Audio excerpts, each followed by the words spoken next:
Yo yo yo, c'est Balou et je suis en direct de la voiture. Faut savoir que j'étais sur un gros tournage pour BET avec mon gars Chris d'Iconic. Il y avait Kalash qui sera avec nous d'ailleurs au BET Pop Award. On a repris Yadatway, donc ça revient fort. Et là je suis avec le frérot, celui qui tient le téléphone. Salut Juju, c'est la bonne attitude. Exactement. Et là on va direction nos nouveaux bureaux, le OTB Space. D'ailleurs tous ceux qui veulent louer des fonds verts, etc. Rendez-vous sur l'email otbspacestudio@gmail.com. Bref, on n'est pas là pour parler de ça, on est là pour parler de 6ix9ine parce qu'il y a du neuf, il y a le jugement direct même pendant que je vous parlais, il y a du neuf. On est ensemble, turn up. Hey, c'est pour la culture, hey, c'est pour la culture. C'est pour la culture, hey. C'est pour la culture.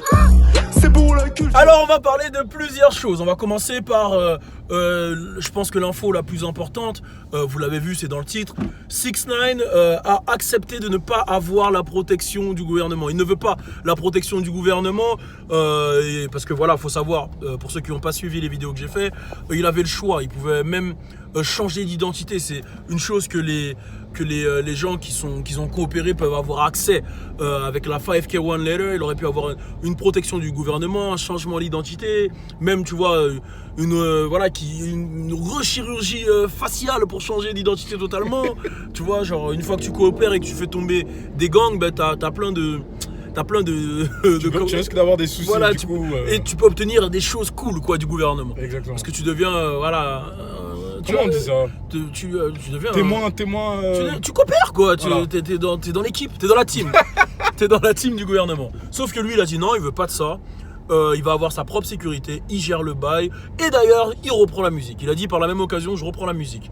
Il n'y a pas de galère. Ça c'est exactement ce que j'avais prédit qu'il allait faire. Bravo. Il allait rendre le snitch cool, il allait reprendre la musique. Quand je dis le côté snitch cool, c'est genre il a travaillé une stratégie avant de tomber, où on ne sait pas si c'est vrai ou pas, où il a fait une interview avant de tomber, où il a annoncé que le gang lui volait de l'argent, qu'il le frappait, qu'il faisait de l'extorsion, qu'ils l'ont kidnappé, qu'il baisait sa meuf. Il a dit plein de choses pour pouvoir justement créer ce truc de ouais mais si moi il m'aurait fait ça, je les aurais balance aussi. C'est un chef du marketing.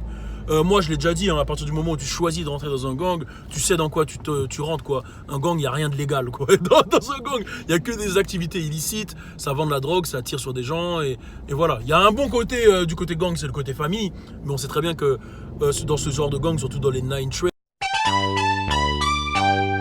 Excusez-moi, j'ai été coupé, j'ai eu un appel d'Alisha, je te rappellerai. Surtout dans les 9 Trey, bah voilà, ils avaient pas l'air très très fut-fut, hein. Ils balançaient tout leur truc au téléphone, c'était que de la guérilla, que du sang. Et justement, en parlant de ça, aujourd'hui même, dans les enregistrements qu'on a entendus, il y a une tape où on entend Shawty qui est le manager de 6ix9ine, parler au téléphone et expliquer que pour Mel Murda, qu'il considère comme son bigomie, qui est considéré comme le parrain du groupe, il a tiré sur 5 mecs en une soirée. Et ça, il l'a fait pour Mel Murda.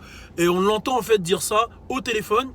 Et il faut savoir que, ça c'est une information importante, la tape, elle sort de Jorge Riviera, qui est le chauffeur. Le chauffeur qui lui travaillait avec le gouvernement. Il faut savoir qu'il avait des micros installés partout. Tu vois, dans les films et tout, on dit, tu mets le micro là, comme dans Power et tout. Bah lui, il le faisait vraiment. Il l'avait avec les caméras 4K. Il avait tout, caméra 4K, micro, tout. Il avait tout, c'était le putain d'infiltré du clan. Et du coup, bah, ça en dit long déjà sur Shawty. Le mec s'appelle Shawty, hein, comme Academic CD s'appelle Shawty. Shot, on sait ce que ça veut dire, hein, c'est pour tirer. Ouais. Donc Shawty, voilà, c'était un shooter. Apparemment, il était connu comme étant un shooter parce qu'il y a plusieurs rangs dans le gang, soit t'es un drug dealer, soit t'es un shooter, et lui il faisait partie des shooters, ceux qui protégeaient les drug dealers. Donc il était plus comme la protection de 6ix9ine que son bigomie. Et du coup quand il disait ça au téléphone, c'était pour dire à Mel Murda, en gros, je t'ai toujours montré du respect, donc vous pouvez pas faire ça à mon petit, dépouiller, le kidnapper, etc. Il se battait quand même pour 6ix9ine. Mais bon, il y avait aussi des trucs qui disaient qu'à la fin, quand 6ix9ine lui a manqué de respect, qu'il voulait fumer 6ix9ine. Yes. Il a quand même eu ces enregistrements là. Donc c'est vraiment un film, un rebondissement. C'est Top Boy, c'est Power, c'est un bordel de ouf. C'est une série. Et en fait, tu te remarques que dans le gang, les mecs sont pas très fut-fut, ils disent tout au téléphone déjà. C'est un truc, même quand t'es un petit bicraveur, tu sais qu'il faut pas le faire. C'est incroyable. Ils achètent tous des, tu vois, bon, ça tout le monde le sait. Et tu fais attention aux gens qui sont autour de toi, quoi. Moi j'aurais cramé Jorge, c'est un fait, wesh. Moment, ouais. Wesh, il a des caméras 4K dans sa voiture, le mec. Voilà, il y a ça. Il y a quoi encore comme. En fait, toute l'histoire est ouf et tu te rends compte qu'en fait, dans le gang, personne s'aimait en fait. Tout le monde voulait avoir du pouvoir, tout le monde voulait se tirer l'un sur l'autre.